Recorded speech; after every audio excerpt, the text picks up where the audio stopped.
இது வரைக்கும் ஒரு டிசி போய் இதை கண்டுபிடிச்சார், ஒரு ஏசி போய் இதை கண்டுபிடிச்சார், இல்லை கமிஷனில் கொடுக்குற பெட்டிஷன்லேயே இது இருந்தது, ஏதாவது ஒரு குற்றத்தை யாராவது கண்டுபிடிச்சிருக்காங்களா? அப்போ காவல்துறை முதலமைச்சர் வச்சிருக்காரே தவிர செயல்படுத்துறதும் உத்தரவு போடுறதும் ஆர்டர் போடுறதும் அந்தந்த திமுக அண்ணா திமுக எப்படி செயல்படுதோ அந்த ஆதிக்கம் இன்னைக்கு வரைக்கும். என் மேல ஒரு கேஸ் எங்க அப்பா விசாரிச்சேன்னா, the no man can pay just the own cause, the no man take advantage சொல்றாங்களே, அது செல்லாத. வேற கோர்ட்ல தானே போடுறான். ஏன் ஜெயலலிதா கேஸ் எங்க நடந்தது? எஃப்ஐஆர் போட்டு கோர்ட்டுக்கு போறான். சட்டம் ஒழுங்கு இந்த விஜய் காப்பாற்றணுமானால் சைதாப்பேட்டை கோர்ட்ல இருந்து ஒரு ஆர்டர் வருது, எஃப்ஐஆர் போடுன்ட்டு. நீங்க 6 மாதமா ஏன் மறுத்தீங்க? அவன் போடுன்னா முகாந்திரக்காரன் இருக்குன்னு அர்த்தம். திமுக அண்ணா திமுக காவல்துறை கைக்குள்ள வச்சு 60 வருஷமா நடத்தின காவல்துறை இன்னமும் அவங்க கையில் இருக்க தவிர, ஏன்னா அதையும் உண்மையை சொல்லிடுறேன், நான் இது வரைக்கும் 4 முறை டிசி ஆஃபீஸ் போயிட்டேன். இந்த தாவேகா கட்சி ஒருத்தரை கூட தூண்டு போட்டு பார்த்ததுல. ஆனால் திமுக இருக்கும்போது வரிசையாக உட்காந்துருப்பாங்க. இப்போ இல்லை, அவங்க வரமாட்டாங்கிறங்க. இப்போ டெலிஃபோன்லேயே மேட்ரு முடிச்சுறாங்க. திமுக அண்ணா திமுக 2 பேரோட ஆதிக்கம் எல்லா காவல் நிலையத்திலும் ஆக்சிடென்ட் ரேட் இருக்கு. ஆனால் தாவேகா கட்சியோட ஆதிக்கம் இல்லைன்னு எப்படி சொல்கிறேன்னா, நான் ஒரு நாள் ஒரு எம்எல்ஏ போய் பார்க்க போகிறேன், இவங்க தாவேகா எம்எல்ஏ. அவரோட சொன்னார், நான் விசாரிக்க சொல்கிறேன் இன்ஸ்பெக்டர் சொன்னாரே தவிர, அப்படியா நான் இன்ஸ்பெக்டர் பேசுகிறேன், நான் சிஎஸ்ஆர் போட சொல்கிறேன், நான் அவனுக்கு எஃப்ஐஆர் போட சொல்கிறேன், அவர் சொல்லவே இல்லையே கிட்ட. இதை டிஎம்கேன்னு போட சொல்கிறேன்மா, இப்படி செய்ய சொல்கிறேன்றாங்க, பணமும் வாங்கிப்பாங்க, அது வேற வழியாக போயிடும். அங்கே ஜெயிலில் இருக்கிற குற்றவாளியோட மோசமாக கமிஷன் ஆஃபீஸில் ட்ரீட் பண்ணி கொஞ்சம் விவரமானவராக இருந்தால் அவனை கொண்டு கேட்டுக்கு வெளியில் விட்டு போயிடுறாங்க. ஏன்? கமிஷன் இருந்தா மாதிரி இருக்கணும், கமிஷனர் பார்த்தா மாதிரி இருக்கணும், கமிஷனர் கேட்டா மாதிரி இருக்கணும், விசாரிச்ச மாதிரி இருக்கணும். காவல்துறையில் நடக்கூடிய குற்றங்கள் தொடர்ந்து நடப்பதை கமிஷனுக்கு தடுப்பதற்கு விருப்பம் இருக்கிறதா இல்லையான்னு கேட்டால் 3/4 மணி நேரம் தான் கமிஷன் உட்காரார். நான் முந்தானத்து புதன்கிழமை கமிஷனை பார்க்க போயிருந்தேன், என்னால் பார்க்க முடியல. கரெக்டாக 10 மணிக்கு போனேன், கதவு அடைச்சிட்டாங்க. இன்னைக்கு விஜய் இந்த மார்த்தாண்டத்தில் மார்க்கண்டேயனை அரெஸ்ட் பண்ணுறது, இவங்களை அரெஸ்ட் பண்ணுறது, அவங்கள ஒன்று நடக்க ரெக்கவரி காமிச்சா நீ மீண்டும் முதலமைச்சராக வரலாம். வணக்கம். நம்முடன் சமூக ஆர்வலர் சங்கர் சுப்ரமணியம் வந்துள்ளார். அவர் சார் வணக்கம். சார் வணக்கம். சார் பார்த்தீங்கன்னா தொடர்ந்து இந்த லாக்அப் டெத்துங்கிறது நிறைய நடந்துட்டு இருக்குது. பார்த்தீங்கன்னா இப்போ கூட பார்த்தீங்கன்னா தூத்துக்குடியில் ஒரு சம்பவம் நடந்தது. இது தொடர்ந்து நடந்துட்டு இருக்கிறதுக்கு என்ன காரணம்? இது எப்படி தடுக்கிறது? சார் தூத்துக்குடியில் நடந்தது அருணாச்சலம் ஒரு பேர், ஒரு ஒரு பிராண்டி கடையிலிருந்து அந்த பிராண்டியை அந்த காலம் தாமதத்தை, அதாவது விற்கிற டயத்தை தவிர மற்ற நேரத்தில் அதிகமான டயத்தில் ஒரு 120 பாட்டில் வச்சதாக தான் அவரை கேஸ் போட்டிருக்காங்க. ரெண்டாவது, அவர் தடை செஞ்ச பொருளை விற்கலாங்கிற பொருளை வைலேஷன், விதிமீறல். 9 மணி தான் விற்கலான்னா ஒரு 11 மணி விற்றுருக்காரு. அதாவது காவல்துறை இதில் மாபெரும் குற்றம் பண்ணித்துன்னு சொன்னால் அந்த 120 பாட்டில் அவராக எடுத்துன்னு வர முடியாது. அந்த கடையில் இருந்து அந்த பாட்டில் அவர் போய் இப்படி எடுத்துகிட்டு ஒரு பணத்தை போட்டு அதில் ஒரு சேல்ஸ்மேன் அந்த 120 பாட்டிலையும் கொடுத்துருப்பான் இல்லையா? அதுக்கப்புறம் அதுக்குள்ள ஒரு சூப்பர்வைசர் ஒருத்தர் இருக்கார், அதை சூப்பர்வைசிங் பண்ணோம். அந்த சூப்பர்வைசிங் பண்ணும்போது 120 பாட்டில் ஒத்தனைக்கே கொடுத்தா அவர் அலோவ் பண்ணக்கூடாது, பண்ணியிருக்காரு. அதுக்கப்புறம் 5 பிரான்ச்சுக்கு ஒரு மேனேஜர் இருக்கார். இந்த மேனேஜர் எட் பண்ணார். காவல்துறை இந்த வால்யூமே பார்க்குறதில்ல. அன்றைக்கி டேட்டில் ஒரு கேஸ் கிடைச்சா போட்டு இந்த அருணாச்சலத்தை கேஸ் போட்டதும் அடித்ததும் கூப்பிட்டு எப்படி விசாரிக்கணும்னால் அவர்கிட்ட ஒரு லெட்டர் வாங்கணும். இந்த 120 பாட்டில் யார் கொடுத்தாங்க, அவர் பண்ணி சிஎஸ்ஆர் போடவும் செய்யலாம், ஒரு லெட்டர் போட அவரை அப்ரூவலாக மாற்றணும். இந்த வழக்கில் எவ்வளவு நாளாக இது நடக்குது, எத்தனை பிரான்ச்சுக்கு நடக்குது, அந்த பிரான்ச்சுக்கு எத்தனை மேனேஜர் கனெக்ஷன் இருக்கு, எவ்வளோ வால்யூம் வெளியில் போகிறது. அந்த மாதிரி இப்போ சப்போஸ் ஒரு நாளைக்கு ஒரு 50 லட்சம் ரூபாய்க்கு போகுதுன்னு வச்சுங்க, அவன் சொல்கிறான் நாளைக்கு ஒரு அப்ரூவ் மாதிரி அந்த மேனேஜர் சூப்பர்வைசர் எல்லாரையும் விசாரணைக்குள்ள வராங்க. அப்போ நீங்கள் உடனே நைட்டு எஃப்ஐஆர் போடணும் அவசியம் இல்லை, அப்படியே உடனே எஃப்ஐஆர் தான் போடணும். ரிமாண்ட் பண்ண 50 லட்சம் ரூபாய்க்கு வந்தால் அப்போ சிஎம்கிட்ட சொல்லி டயத்தை கூட்டணும். ஐயா 50 லட்சம் ரூபாய்க்கு கள்ளச்சந்தையில் விற்கிது, ஆனால் யாரோ பிடிச்சி கேஸ் போட்டு யாரோ கொண்டு விடுவோன்னா, அப்போ இப்போ அப்ரூவலாக மாற்றினா அவர்கிட்ட வாக்குமூலம் வாங்கணும். இது உனக்கு எப்படி கிடைச்சது, யார் கொடுத்தாங்க, ரெண்டாவது அவருடைய டெசிக்னேஷன் என்ன, ரெண்டாவது வயசு 24 வயசு. அவன் அண்ணன் ஒரு பெயிண்ட் அடிக்கிறான், சுண்ணாம்பு அடிக்கிறான், 700 சம்பளம். ஒரு கவர்மெண்ட் வேலைக்கு போயிருப்பான், கிடைக்காதனால தானே போல. அதுக்கப்புறம் இவனுக்கு கொடுத்தது ஒரு சேல்ஸ்மேன். அந்த சேல்ஸ்மேன் இவனை வச்சு அவனை கூப்பிடும். அவனை கூப்பிட்டாக்கப்புறம் சூப்பர்வைசர், அப்புறம் மேனேஜர். மேனேஜர் முக்கியம் இல்லை, அந்த மேனேஜர் கண்ட்ரோலில் எத்தனை பிரான்ச் இருக்குன்னு பார்க்கணும், எத்தனை பிராண்டு கடை பார்க்கணும்னு பார்க்கணும். அப்போ வால்யூம் அதிகமாக போனால் ஒன்று தடுக்கணும், இல்லைன்னா டயத்தை கூட்டணும். ரெண்டுமே இல்லாமல் அவனை கூப்பிட்டு நீங்கள் விசாரித்து அடித்து கொண்டுட்டீங்கிறது 2 ஆதாரம். ஒன்று அதிகமான டாக்குமெண்ட், மாற்ற முடியாத டாக்குமெண்ட், அதுக்கு மேலே அதாவது சுப்ரீம் கோர்ட்டுடைய ஜட்ஜுடைய உத்தரவு சொல்லி டை அண்ட் டிக்ளைன் ஒன்றுட்டான். சுப்ரீம் கோர்ட் வந்து எப்படி ஒருத்தனுக்கு தூக்கு தண்டனை கொடுத்தா மாற்ற முடியாது, அதே மாதிரி அவன் மரண வாக்குமூலம் கொடுத்துருக்கான். அந்த மரண வாக்குமூலத்தில் யாரெல்லாம் அடித்தான்னு சொல்லிட்டான். இவனை கைக்குள்ளே வச்சுட்டு எடுத்திருந்தா இன்னைக்கு வால்யூம் பிடிச்சி ஏதாவது ஒன்று செய்ய முடியும். ரெண்டாவது, இவனை ஹாஸ்பிட்டல் கூப்பிட்டு போயிருக்காங்க, அங்கே ஃபிட்னஸ் சர்டிஃபிகேட் கொடுத்துருக்காங்க. இந்த ஃபிட்னஸ் சர்டிஃபிகேட் அப்புறம் எதுக்கு இவன் இங்கே கூட்டிகிட்டு வரணும், ரிமாண்டு கூப்பிட்டு போண்டேன். ஐயா, நான் ஏற்கனவே சொல்லிட்டு இருக்கேன், என்னோட படிப்பு நான் அது 9வது படிச்சிருக்கேன். 9வது படித்தவங்க வந்து remand, accused, CSR, FIR, charge sheet, details submission எல்லாம் பேசுகிறேன். ஏசிக்கு தெரியாதா? போலீஸ் இதில் டெய்லி பாருங்கள் ஒரு பீரியட் ஒன்று நடத்துகிறாங்க, அப்புறம் ஒரு ட்ரைனிங் ஒன்று கொடுக்குறாங்க. நீங்கள் இந்தந்த இடத்துல போய் இப்படி இப்படி செயல்படுத்தணும், இந்தந்த இடத்துல போய் இப்படி எல்லா ஸ்டேஜ்லையும் நடக்குது. என்ன தெரியுமா, சாலிகிராமத்தில் நான் வந்து ஒரு 500 தடவை போயிருப்பேன். இந்த 500 தடவைக்கு அந்த அந்த பீரியட் நடத்தி சில அறிவுரைகள் போடுறாங்க. என்ன அறிவுரை போடுறாங்க சார்? வால்யூம் வேணும்னால் இவனை அப்ரூவலாக தான் ட்ரீட் பண்ணோம். 120 பாட்டில் வச்சு அவன் வீடு வாங்கிட முடியுமா, வாசல் வாங்கிட முடியுமா? அவன் யாரு, அவனோட டெசிக்னேஷன் என்ன? சார் இந்த பார் ஓனர் யாரு, இந்த பார் லீகலாக நடக்கிறதா இல்லீகலாக நடக்கிறா? சார் இதில் இந்த இல்லீகலாக செய்து செய்து செய்து பணம் வாங்கி காவல்துறைக்கு அந்த இல்லீகலுக்கு லீகலுக்கு வித்தியாசம் தெரியாமல் போயிடுச்சு. லீகல்னா என்ன, இல்லீகல்னா என்ன, இந்த ரெண்டும் தெரியாமல் போச்சு. அதுக்கப்புறம் கூட அவங்க மறைக்கிறாங்க, பார்த்தீங்களா? அதை மறைக்கிறாங்க. நாங்கள் அடிக்கவே இல்லை ஒன்றுமே. ஐயா, ஒருத்தன் எதை வேணா சொல்லுங்க சார், என்ன வேணா போய் சொல்லுவான். எந்த நேரத்தில் தன்னுடைய உயிர் தன்னை விட்டு பிரியும் போதே அவன் செஞ்சான்னா, அவன் சொன்னான்னா அது இறைவனுடைய வாக்கு, அதான் நீதிபதியோட ஜட்ஜ்மெண்ட்னு சொல்லிட்டான். சப்போஸ் இதை பிடிச்சிருந்தாங்க சார், 50 லட்சம் ரூபாய்க்கு 10 பேர் மாட்டினாங்க, இப்போ இந்த 10 பேர் தப்பிச்சான் இல்லையா? இந்த இவனை நீ பிடிச்சி அடிச்சதுனால தானே அந்த 10 பேர் தப்பிச்சான். இந்த எஃப்ஐஆர் 6 பேரில் போனோம். இவன் ஏன் அப்ரூவலாக மாத்தலை? இவ்வளோ விஷயம் இருக்கேங்கிறத எந்த ஒரு போலீஸ் ஸ்டேஷன்லையும் எந்த பேரலையும் எந்த இன்ஸ்பெக்டரும் சொல்லிக் கொடுக்க மாட்டேங்கிறாரு. இந்த போலீஸில் இந்த டெத்து நடக்கிறத பார்த்தீங்கன்னா, இப்போ வந்து முதலமைச்சர் விஜய் அவருக்கு வந்து இந்த டிவிகேக்கு வந்து அவப்பேர் உருவாக்குமா? சார், நான் வந்து எந்த ஒரு கட்சியிலையும் கிடையாது, எனக்கு எந்த ஒரு கட்சியும் சம்மந்தமே இல்லை. ஏன்னா நான் ஒரு கவர்மெண்ட் எம்ப்ளாய், நான் ஒரு பேங்க்கில் வேலை பார்த்தனால ரிட்டையர்ட் ஆகிற வரைக்கும் ஏதோ ஒரு கட்சியில் ஆதரவாக இருந்தாலும் எதிர்ப்பாக இருந்தாலும் டிஸ்மிஸ் பண்ணிவிடுவாங்க, ரிமூவே பண்ணிவிடுவாங்க. இதில் இன்னைக்கு என்னுடைய கருத்து, நான் ஒரு ஆதாரத்தோடு சொல்கிறேன். என்ன விஜயை கூப்பிட்டு விட பரவாயில்ல பார்ப்பாரப்பா. இந்த ஆதிக்கம் காவல்துறையில் 2 கட்சியோட ஆதிக்கம் இருக்கு சார், இருக்கு சார். 40-50 வருஷமா அதான் அன்னைக்கு உங்கள்கிட்ட சொன்னேன். நீங்கள் ஒரு 40 வருஷமாக குடிக்கிறீங்க, ஒரு டாக்டரை கூட்டு போயிட்டு உங்கள் அம்மா அப்பா ஐயா 1 லட்ச ரூபா உடனே கொடுத்துறேன் ஃபீஸ், நீங்கள் கேட்குற ஃபீஸ் டபுள், என் பையன் காலையில் இருந்து குடிக்க கூட அந்த ஞாபகம் வரும் இருக்கு. அது மாதிரி அதுக்கு தான் நான் சொன்னேன் சார், 15 வருஷம் முன்னாடி கிளப் நடத்துனாங்க. யாருடைய உதவியில் நடத்தினாங்க? போலீஸ் உதவி இல்லாமல் கிளப் நடத்த முடியுமா? முடியாது. இப்போ அந்த காவல்துறைக்கு வந்து இன்னும் சொல்ல போனால் ஜெயலலிதா இருக்கும்போது இந்த பார் கவர்மெண்ட் பார் இருந்தால் கூட அந்த கான்ட்ராக்ட் யாருக்கு கொடுப்பாங்க? எல்லாமே கான்ட்ராக்ட் இருப்பாங்க. இந்த கவர்மெண்ட் இந்த டாஸ்மாக் வரதுக்கு முன்னாடி பார் அப்படின்னு நடக்கும்னா எல்லாமே மாவட்ட செயலாளர் தான் ஏலம் எடுப்பார். அடுத்தவன் ஏலம் எடுக்க விட மாட்டான். சார் நீங்கள் 40 லட்சம் 35 லட்சம் எடுத்துரும், உங்களுக்கு ஒரு 1 லட்சம் எழுது போப்போம். உங்களை மாதிரி சாதாரண ஆள்னா 1 லட்சம் கிடைச்சா பொண்ணு ஓடிடுவீங்க. இவன் 35 லட்சம் எடுத்துருவான்.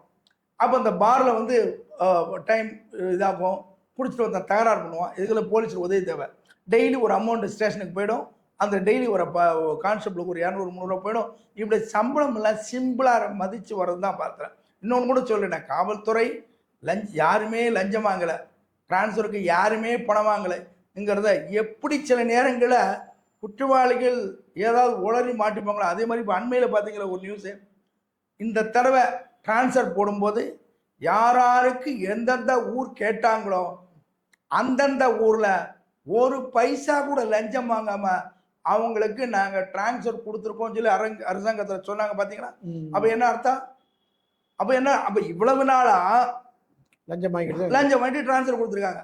அப்போ இப்போ சப்போஸ் இப்போ நாகர்கோவில் எனக்கு சொந்த ஊர், சொந்த வீடு நாகர்கோவிலில் இருக்கு. நான் நாகர்கோவில் கேட்குறேன், என்கிட்ட வந்து 10 லட்ச ரூபா கொடுங்க சார், நாகர்கோவில் போட்டு விட்றேன்னு சொன்னா அந்த 10 லட்ச ரூபாய் நான் நாகர்கோவில் போய் எப்படி சம்பாதிப்பேன்? அதனால இதுல எனக்கு நான் மீண்டும் கூட என்னைக்கு வந்தாலும் சரி, நான் இறக்குமுறை வந்தாலும் சரிதான், காவல்துறையை முதலமைச்சர் கையில பேருக்கு வச்சிருந்தா போறாது. இது வரைக்கும் சொல்றேன், எனக்கு வயசு 73 ஆச்சு, ஒரு 20 வருஷத்தை காவல்துறை பத்தி பார்த்துட்டு இருக்கேன். இது வரைக்கும் ஒரு டிசி போய் இதை கண்டுபிடிச்சார், ஒரு ஏசி போய் இதை கண்டுபிடிச்சார், இல்ல கமிஷனர் கொடுக்குற பெட்டிஷன்ல இது இருந்தது, ஏதாவது ஒரு குற்றத்தை யாராவது கண்டுபிடிச்சிருக்காங்களா? அப்ப காவல்துறை முதலமைச்சர் வச்சிருக்காரே தவிர செயல்படுத்துறதும் உத்தரவு போடுறதும் ஆர்டர் போடுறதும் அந்தந்த திமுக அண்ணா திமுக எப்படி செயல்படுதோ அந்த ஆதிக்கம் இன்னைக்கு வரைக்கும் எல்லா காவல்துறை நடந்துட்டு இருக்குங்கிறதுக்கு ஒரு சின்ன ஒரு ஆதாரம் சொல்றேன்.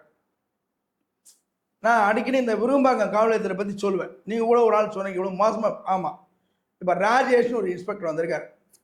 அதாவது நீ உன் நண்பனை சொல்லு, நான் என்ன சொல்றேன்பாங்க. இந்த ராஜேஷ்னு இப்போ விரும்பாக்கத்துல இன்ஸ்பெக்டர் யாருன்னா, ஒரு காலத்துல நீங்க கூட கேட்டுப்பீங்க, அடிக்கடி போச்சுப்பாங்க, பச்சத்தினி மாணிக்கம்னு ஒரு இன்ஸ்பெக்டர் இருந்தார். அந்த இன்ஸ்பெக்டர் தான் இவர் எஸ்ஐயா இருந்தார். ஏன்னா பச்சத்தினி மாணிக்கத்திலே ஒரு பழகிருந்தாலும் இவர் எஸ்ஐயா இருந்திருப்பார். இப்பதானே ஒரு இன்ஸ்பெக்டர் ஆயிருக்காரு. பச்சத்தினி மாணிக்கம் பேர்ல ஐயா நீங்க லஞ்சம் வாங்கியிருக்கீங்க இவங்கிட்ட சொன்னா அவர் அந்த ஸ்டேஷன்லேயே தூக்கு போட்டுருவாரு. ஐயா வீடு வரைக்கும் போக மாட்டார். அவர்கிட்ட வேலை பார்த்ததுனால இவர் வந்து 2023 சிஎஸ்ஆருக்கு இன்னைக்கு எஃப்ஐஆர் போட்டிருக்காரு. 2023 சிஎஸ்ஆருக்கு 2 எஃப்ஐஆர் போட்டிருக்காரு. ஒன்று 2023, ஒன்று 2026. சரி, இவர் நேர்மையான இன்ஸ்பெக்டர், லஞ்சம் வாங்க அதனால போட்டார். அவருக்கும் சில அழுத்தங்கள் இருக்கு. அந்த அழுத்தம் இருக்குங்கிறது அவர் சொல்ல வேண்டாம், எனக்கு தெரியும். அழுத்தம் இருந்தும் போட்டாருங்கிறது தான் முக்கியம். அந்த அழுத்தம் இருந்து இந்த ராஜேஷ் விரும்பாக்க இன்ஸ்பெக்டர் போட்டிருக்காருங்கிறது தான் முக்கியம். அந்த அழுத்தத்துக்கு மேல ஒரு அழுத்தத்தை கொடுத்தா ராஜேஷ் இன்னும் நல்லா செயல் போனாரு. ராஜேஷ் வந்து அழுத்தத்தை தேடி போறது இல்லை, அவருக்கு வர அழுத்தத்தை அவர் பார்த்துக்கணும். இப்பதானே சொன்னீங்க யார்கிட்டையும் லஞ்சம் வாங்காம நாங்க டிரான்ஸ்ஃபர் கொடுத்துருவோம் சொன்னீங்க இல்லையா? அப்ப அதே ராஜேஷ் வந்து இன்னும் ரொம்ப நேர்மையா இருக்காரு, நம்ம சொல்றதை கேட்கறது இல்லை சொல்லி அவருக்கு நீங்க பனிஷ்மெண்ட் டிரான்ஸ்ஃபர் கொடுத்தா என்ன செய்யறது? அப்ப அவரும் அந்த அழுத்தத்தை கொஞ்சம் ஏற்றுக்கு தான் ஆகணும். அவரை குறை சொல்ல பாத்தீங்கன்னா வந்து போலீஸும் வந்து ஒரு சக மனிதோட அவங்க வந்து இவ்வளவு மனுஷங்க பார்க்காம இப்படி ஒரு வெறித்தனமா தாக்கி லாக்அப் எடுத்து அடிக்கடி நடக்கிறது ஏன்? எதனால அவங்க வந்து மனுஷர் தானே, ஏன் இப்படி நடக்குது? அதைத்தான் சார் இவங்களுக்கு அன்னைக்கு கேஸ் கிடைச்சா கூட இருக்காங்க. இதை கமிஷனர் வரைக்கும் அதான் சொல்றது. டிசி நான் ஒரு 9வது படிச்சிருக்கேன். இந்த இவனை அப்ரூவலா மாத்தினால் எத்தனை பேர் இதுல சிக்குவாங்க சார்? இவங்க அதிகமா செய்யறது சார் ஒண்ணு இல்ல, நார்கோல் அந்த வர்மான்னு ஒருத்தர் இருந்தார், என்ன வர்மாவர் அந்த வர்மாவை எத்தனை பாக்கெட்டுக்கு பிடிச்சாங்க? 3 பாக்கெட்டுக்கு அவர் ஜெயிலுக்கு போயிட்டார். அவர் செத்துட்டாரு. இவன் 120 பாக்கெட். What is volume? அதோட வேல்யூ என்ன சார்? ஃபர்ஸ்ட் கிளாஸ் அஃபென்ஸ்னு ஒன்று இருக்கு சார். சார் ஒருத்தர் சைக்கிளை திருட்டு போயிட்டான்னா அவனுக்கு வந்து ஒரு 3 மாசத்துல விட்டுருவாங்க. நீங்க 1.5 கோடி காரை திருட்டு போயிட்டீங்கன்னா அவனுக்கு 1 வருஷம் கொடுக்குறான்.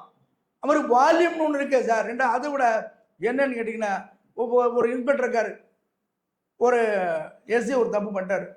அந்த இன்ஸ்பெக்டர் கண்டுபிடிச்சி அந்த எஸ்சி சஸ்பெண்ட் 60 வருஷமா எங்கேயா நடந்திருக்கான். அவரை காப்பாற்ற இவர் வர்றாரு, இவர் பார்க்க ஏசி போறாங்க, ஏசி காப்பாற்ற டிசி போறாரு. இப்படியாக நடந்திருக்கு. இதுக்கு இன்னைக்கும் சொல்ற விஜய் அவர்களே, உங்க சேனல் ரொம்ப பாப்புலாரிட்டி கிடையாது, நிறைய ரீச் ஆக மாட்டேங்குது. ரீச் ஆகுறதோ ஆகலையோ, என்ன இதுல வந்து காவல்துறை உங்க கையில வரணுமானால் அவங்க போட்ட எஃப்ஐஆர், அவங்க போட்ட சார்ஜ் ஷீட்டு, அவங்க செஞ்ச கட்ட பஞ்சாயத்து, அவங்க செஞ்ச டிலே எஃப்ஐஆர், இப்ப என்னத்துல டிலே கரெக்ட்னு தப்புன்னு யாரு கண்டுபிடிக்கிறான்? நீங்க ரிட்டையர்டு கலெக்டர், ரிட்டையர்டு ஜட்ஜி 6 மாசம் ரூபாய்க்கு எப்ப நீங்க போடுறீங்களோ அப்ப நீங்க காவல்துறை உங்க கையிலேயே வச்சுக்க வேண்டாம். அப்பதான் சட்ட ஒழுங்கை பராமரிக்க முடியுமே தவிர இல்லையான சட்ட ஒழுங்கை பராமரிக்க முடியாது. சரி, நீங்க பிராண்டு கடைக்கு சொல்லிட்டீங்க. சைதாப்பேட்டை கோர்ட்ல இவ்வளோ கேஸ் எப்படி வருது? கமிஷனர் ஆஃபீஸில் கொண்டு போய் கம்ப்ளைண்ட் கொடுக்குறான். கமிஷனர் ஒன்றும் ஃபுல்லாக பார்க்குறதில்ல. முந்தானத்து கமிஷனர் ஆஃபீஸ் புதன்கிழமை மணிக்கு போயிருக்கேன். நான் கரெக்டாக 10 மணிக்கு போனேன். ஒரு கதவை சாத்திடுறாங்க. அது 8 மணிக்கு போனவரை வச்சு கதவை சாத்திட்டு ஒரு கமிஷனருக்கு ஒரு 3/4 மணி நேரம் 1 மணி நேரத்தில் முடிச்சுட்டு இன்னொரு ஏசி உட்காந்தார். அவர் சொல்கிறாரு எல்லாம் ஐஓ பார்த்துப்பாரு. அப்போ எதுக்கு நீங்கள் இங்கே பார்க்க வந்தீங்க? எல்லாம் ஐஓ பார்த்துப்பாரு இன்னும் அமுச்சு விட்றாங்க. அப்போ கமிஷன் ஆஃபீஸ் போகாமல் இங்கே நடவடிக்கையாமல் எங்கே போவான்? எஃப்ஐஆர் போட்டு கோர்ட்டுக்கு போகிறான். சட்டம் ஒழுங்கு இந்த விஜய் காப்பாற்றணுமானால் சைதாப்பேட்டை கோர்ட்லேருந்து ஒரு ஆர்டர் வருது எஃப்ஐஆர் போடுன்ட்டு. நீங்கள் 6 மாதமா ஏன் மறுத்தீங்க? அவன் போடுன்னா முகாந்திரக்காரன் இருக்குன்னு தானே அர்த்தம். நீங்கள் மறுத்ததுனால தான் எனக்கு போகுது. அப்போ அந்த இன்ஸ்பெக்டர் ட்ரான்ஸ்ஃபர் பண்ணுங்க. அதுக்கு அட்லீஸ்ட் மெமோ கொடுத்து பதில் கேளுங்க. அப்படி இல்லையானால் இந்த லேக் ஆஃப் டெத் கூடின்னு இருக்குமே தவிர குறைக்கவே முடியாது. இன்னமும் சொல்கிறேன், திமுக அதிமுக காவல்துறை கைக்குள்ள வச்சு 60 வருஷமா நடத்துகிற காவல்துறை இன்னமும் அவங்க கையில் இருக்க தவிர, ஏன்னா அதையும் உண்மையை சொல்லிடுறேன், நான் இது வரைக்கும் 4 முறை டிசி ஆஃபீஸ் போயிட்டேன். இந்த தாவேகா கட்சி ஒருத்தரை கூட தூண்டு போட்டு பார்த்ததில்ல. ஆனால் திமுக இருக்கும்போது வரிசையாக உட்காந்துருப்பாங்க. இப்போ இல்லை, அவங்க வரமாட்டாங்கிறங்க. இப்போ டெலிஃபோன்லேயே மேட்ரு முடிச்சுறாங்க. லஞ்சத்தை காவல்துறை எங்கிட்ட சொல்லுங்கிறாரு. எந்த நம்பரில் எடுக்கிறாங்க? யாரு எந்த நம்பரில் யார் எடுக்கிறாங்க? யாரும் எடுக்கிறது இல்லை. நீங்க வால்யூம் கொடுக்கணுங்க.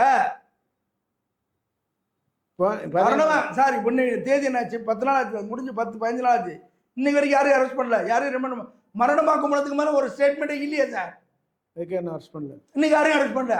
இப்போ பார்த்தீங்கன்னா இப்போ வந்து ஏற்கனவே வந்து விஜய் ஆட்சி வந்து மக்கள் மத்தியில் கொஞ்சம் நல்ல பேர் இருக்குது. அதை கெடுக்கிறதுக்காக வந்து ஏற்கனவே டெல்லியில் நடந்த அந்த நீட் தேர்வை வச்சு இங்கே தமிழ்நாட்டில் போராட்டம் நடத்திட்டு இருக்காங்க.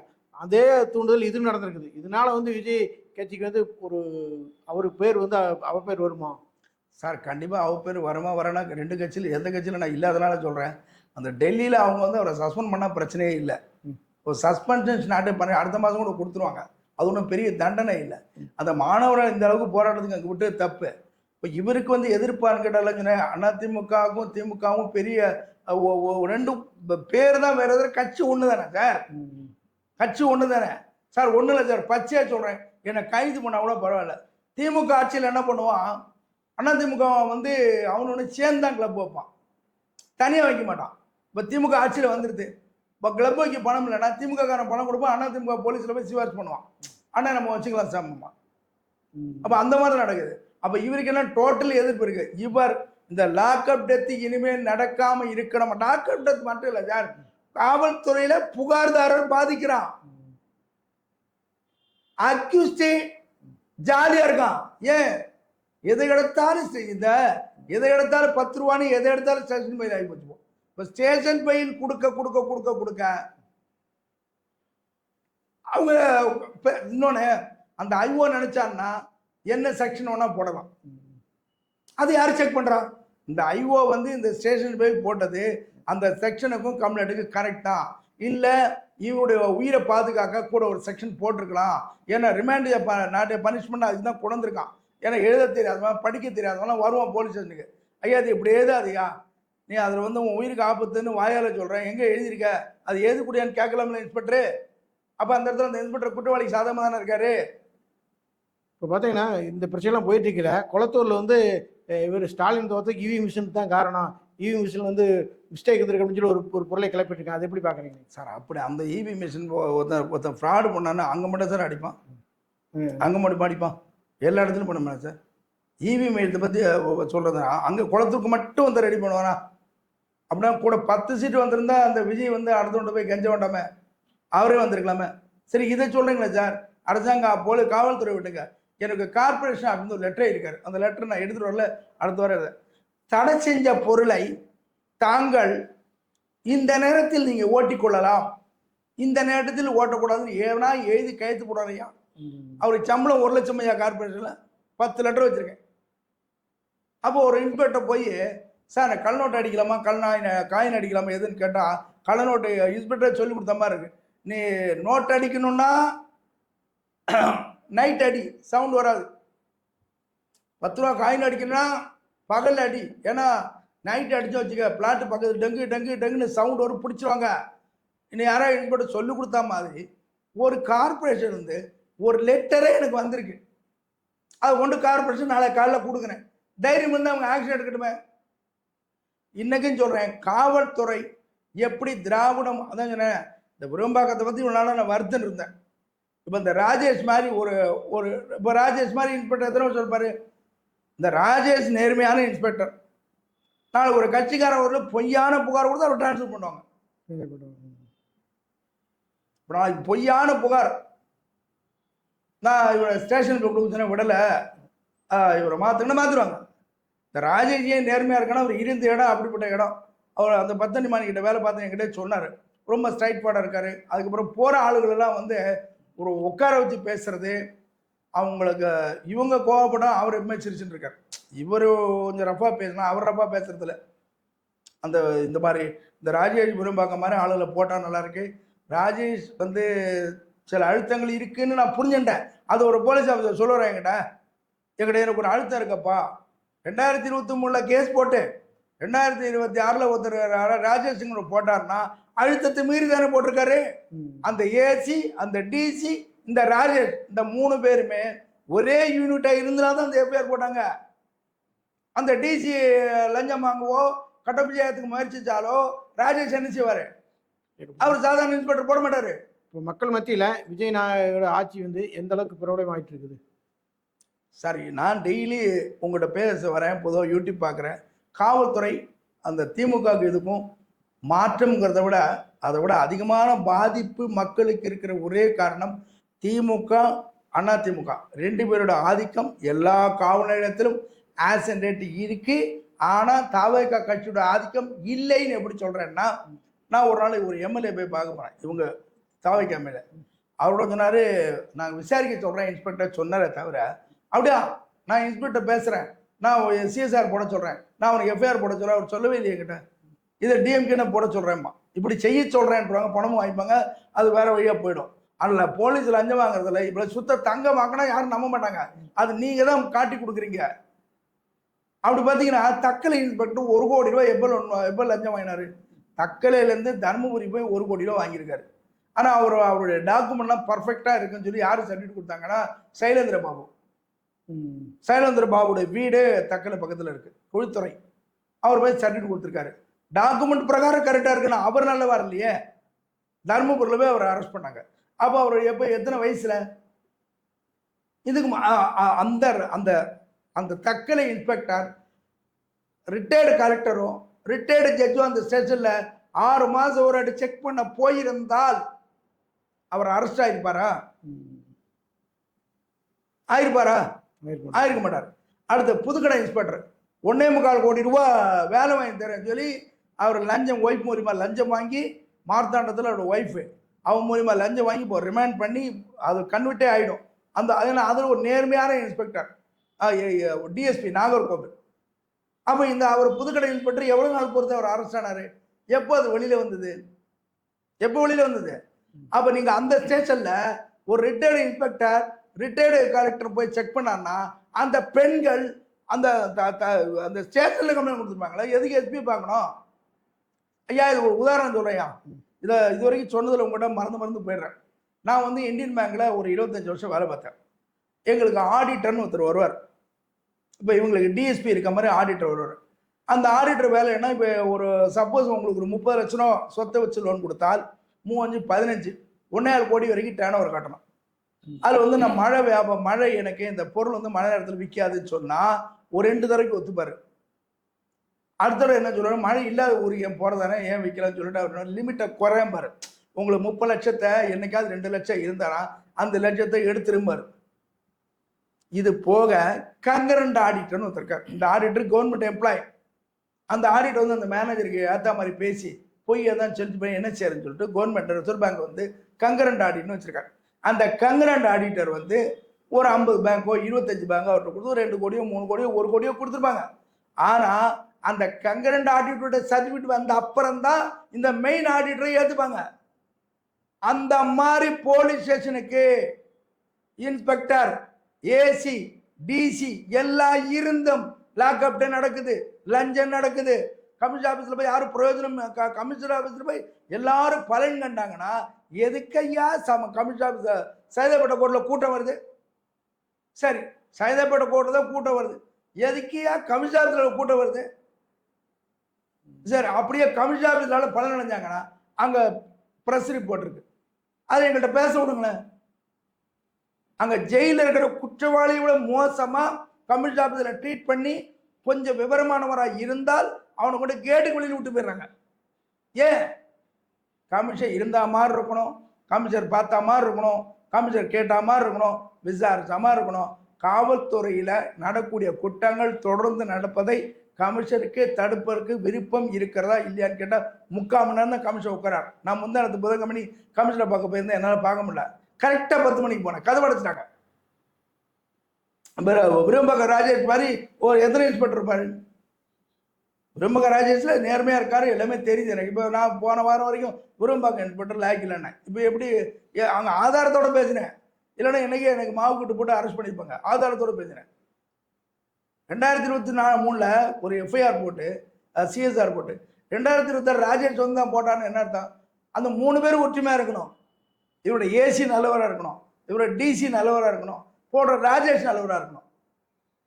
அப்போ நீங்கள் எப்படி பேங்குக்கு கங்கரண்ட் ஆடிட்டர் வந்து செக் பண்ணி அதுக்கப்புறம் பேலன்ஸ் ஷீட் போடுறாங்களோ அதே மாதிரி விஜய் அவர்களுக்கு யாராவது கொடுத்தா பரவாயில்ல.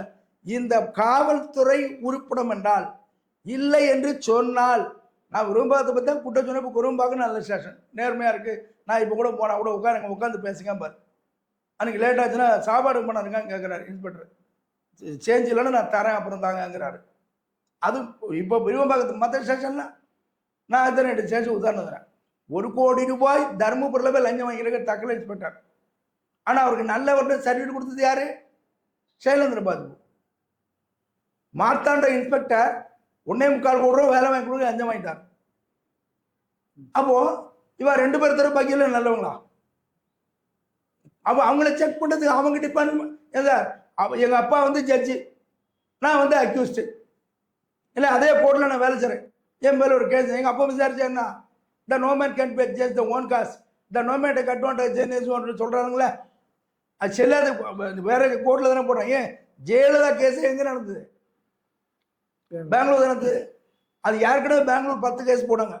அந்த 10 கேஸில் 9வது கேஸே அங்கே போயிருந்தால் இந்த கேஸ் என்னைக்கு முடிஞ்சிருக்கும். இன்னைக்கு விஜய் வந்து இந்த மார்த்தாண்டத்தில் மார்க்கண்டேயனை அரெஸ்ட் பண்ணுறது, இவங்களை அரெஸ்ட் பண்ணுறது, அவங்கள ஒன்று நடக்க ரெக்கவரி காமிச்சா நீ மீண்டும் முதலமைச்சராக வரலாம்.